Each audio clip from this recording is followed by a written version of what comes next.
Good evening दोस्तों। आशा करता हूँ आपका दिन बहुत अच्छे से गया होगा और बहुत प्रोडक्टिव दिन गया होगा, क्योंकि वो दिन जाने का कोई फायदा नहीं है जिस दिन में कोई नई चीज ना बने। वो नई चीज बनना बहुत जरूरी है और वो नया चीज आपको नए मोटिवेशन देता है और आप उसके पीछे जाते हो तो आपको नए मंजिलें मिलती हैं, नए अचीवमेंट मिलते हैं। तो every day is a single day where you can develop something small bit by bit. That was called building blocks. एक के बाद एक जमा करते जाइए, एक बहुत बड़ी बिल्डिंग खड़ी हो जाती है। Be motivated, do good. Alright, आते हैं क्रिकेट के ऊपर। अब क्रिकेट के अंदर तो पहला क्वेश्चन तो यही आ रहा है कि आईसीसी को पता है, बीसीसीआई को पता है कि इस सीजन में ऑस्ट्रेलियन कॉन्टिनेंट के अंदर बारिश होती है इस टाइम पे। सबको पता है वाली बात। आईसीसी जैसा वर्ल्ड कप इतना बड़ा इवेंट रखने का क्या मतलब था? वो इवेंट भी ऊपर नीचे रहा, चलो इंटरेस्टिंग रहा आखिरी मात्रा के, बट अगर यही इवेंट जनवरी फरवरी में होता, जून का मेन सीजन का टाइम है, मजा आ जाता। वो एक जबरदस्त टाइम होता देखने का क्रिकेट को। आईसीसी जैसे वर्ल्ड कप इवेंट को स्वस्थ रखना चाहिए था। और सेकंड उसके बाद बीसीसीआई कैसे मान गया क्या कहते हैं न्यूजीलैंड सीरीज इस टाइम पे रखने की।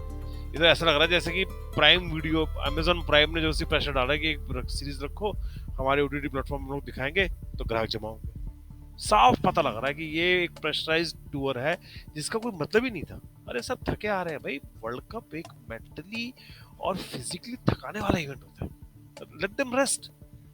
और अभी ये रेस्ट करेंगे नहीं कि बांग्लादेश जा रहे हैं एमसीजी के अंदर। इंग्लैंड वर्सेस ऑस्ट्रेलिया, पूरा मैदान खाली पड़ा हुआ था, there was not a single viewer. ऐसा ना हो कि इतनी ज्यादा क्रिकेट खिला दें कि लोग पक जाए।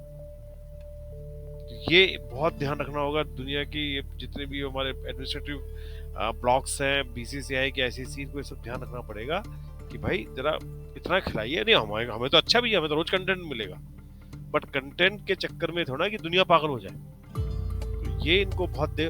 और मैच का देखा आखिर में ऐसे हुआ, एक ही मैच की वजह से सीरीज जीत गए लोग।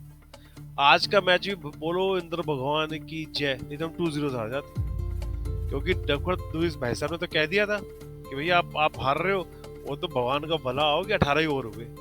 नहीं तो अगर 20 ओवर का मार्क पूरा हो जाता तो ये डिसाइड हो जाता हम 2-0 डाउन हो जाते। तो बारिश ने हमें बचा लिया।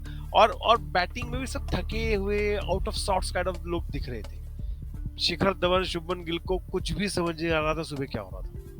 मतलब एक शुभमन का एक ड्राइव मुझे याद आ रहा है, जो वो क्या नाम उन्होंने मारा था, वो एक यादगार शॉट सुबह की दिख रही है। बाकी तो शिखर धवन खड़े होकर तो कोई चौका छक्का मारते, तो हाफ पिच में तब तो चौका छक्का मार ही सकते, और इसी चक्कर में आउट भी हो गए। तो 45 बॉल में 28 रन शिखर धवन ने मारे, 22 बॉल में 13 रन शुभमन गिल ने मारे। कुछ खास नहीं, कुछ बढ़िया नहीं। और ये विकेट किसने लिए? पार्ट टाइम बॉलर ने, ब्रेसवॉल की जगह पे आए थे मिल, उन्होंने विकेट्स लिए।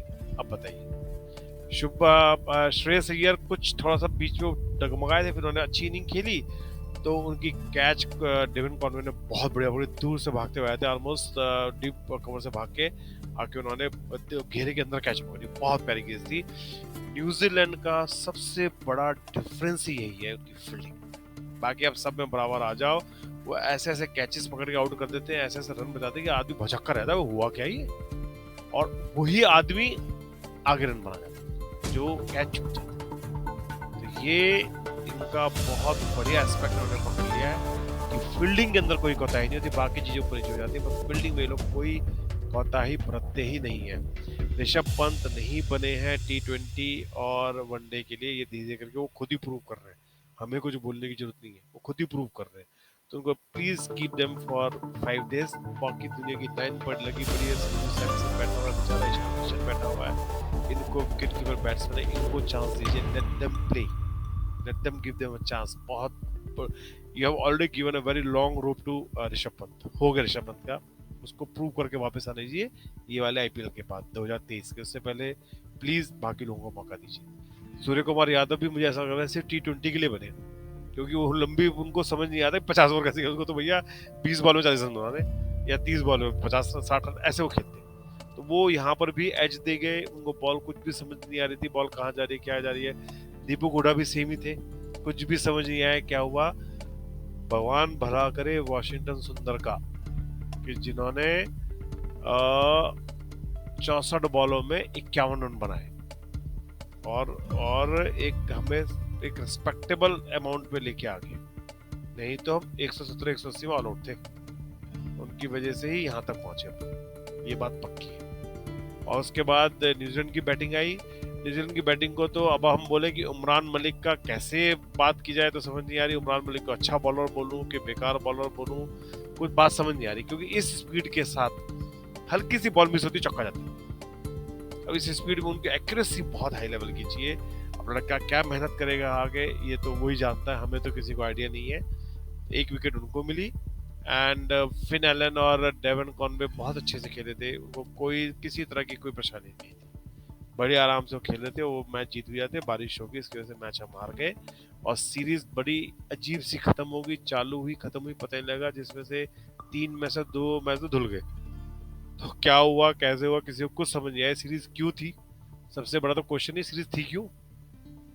भाई वर्ल्ड कप जाओ अपने घर में एंजॉय करो, अगला बांग्लादेश का टूर है, पर नहीं जी नहीं, अब है तो है, खेलो फिर और क्या, जब बोल रहा कोई तो खेलना पड़ेगा। तो सीरीज इन लोगों ने ऐसी खेल दी जिसका कोई सार, कोई और नहीं, कोई छोर नहीं, कोई सार नहीं, कोई मसार नहीं। इस तरह से सारा सीरीज खत्म हुई और आपसे बात करने का मौका मिला। अब बीच में हमारे पास गैप है, तो हम कुछ कुछ वापस से जरा क्या नाम है अपने मूवीज की तरफ जाएंगे, मूवीज के बारे में कुछ बताएंगे। जैसे बार बार दृश्यम का बताने का बड़ा मूड था मुझे।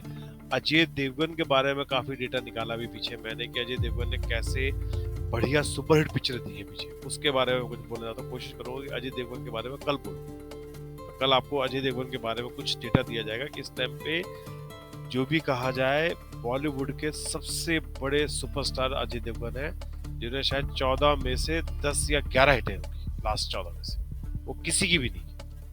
तो अजय देवगन के बारे में बोलना जरूरी है।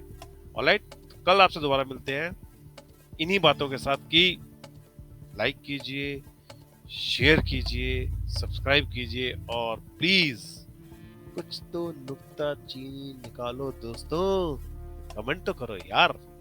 Bye bye, see you, have a very nice evening है।